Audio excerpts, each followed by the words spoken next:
A tiny mouse is running on a small wheel inside a metal cage. Not because anyone is chasing it. Not to get anywhere. Scientists placed that wheel there on purpose. What happens next will completely change how you think about studying and memory forever. Here is the big question. What if the single most powerful thing you can do for your memory has nothing to do with your brain? Most people trying to remember something do the obvious thing. They read it again. They highlight it. They stare at flashcards until their eyes glaze over. The logic feels bulletproof. Memory lives in the brain. To improve memory, you must work the brain harder. More repetition, more focus, more hours in the chair. It sounds completely reasonable. It is also, according to a growing pile of research, spectacularly incomplete as a strategy for learning. Let us go back to those mice. Researchers in the UK and the US split a group of mice into two separate camps with different conditions.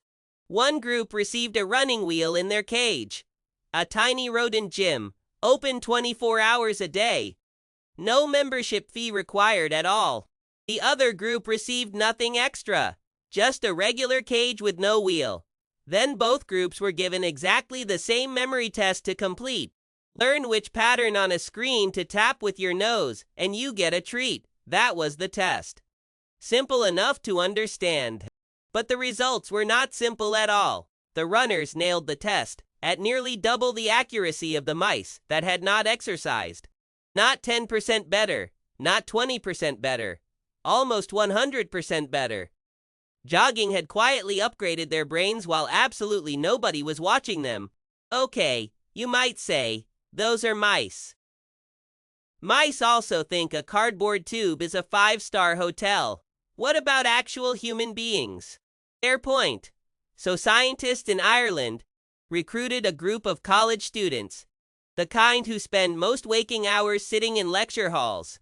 Scientists gave these students a memory test, sent them through a bout of intense exercise, then tested them again immediately after they finished moving. The students who exercised showed a clear jump in recall. Meanwhile, the control group who sat quietly between tests showed absolutely zero improvement at all. Nothing. As if their brains had been idling in neutral the entire time they sat quietly waiting between the two memory tests. This was not a fluke. Study after study, across different countries and different age groups, keeps landing on the exact same conclusion every time. Moving your body physically rewires your ability to learn and remember. But why? Why would your legs have anything to do with your hippocampus? Picture your brain as a city, a sprawling electric metropolis with billions of intersections, where every thought is a car traveling busy routes. Every memory is a route through that city. Now imagine the city is running on a weak power grid. Streetlights flicker. Traffic signals lag badly. Messages get lost. That is your brain when you have been sitting for hours, oxygen-starved, sluggish, and running on absolute fumes all day. Exercise is like someone flipping the master switch at the power plant. When you move, your heart pumps harder. A surge of oxygen floods your brain.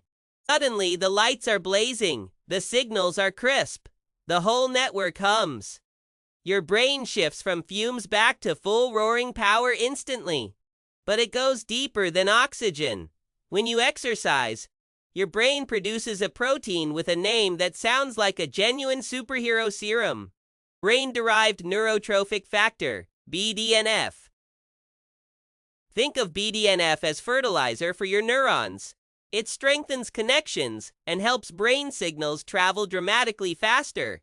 And here is the part that genuinely stunned researchers.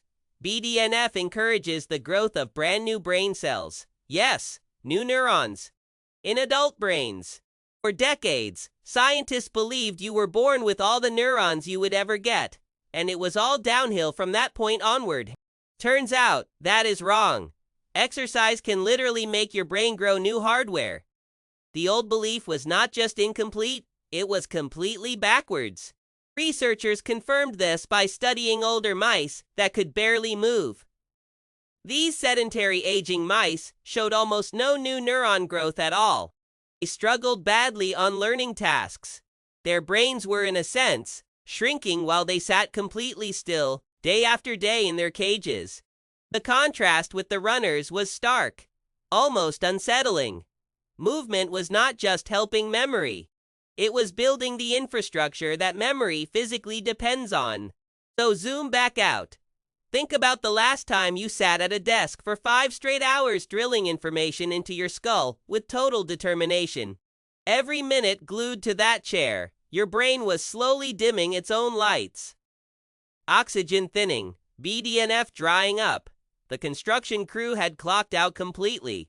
Now think about that, mouse running on its little wheel in a cage, scoring nearly twice as high as the mouse that simply sat there quietly.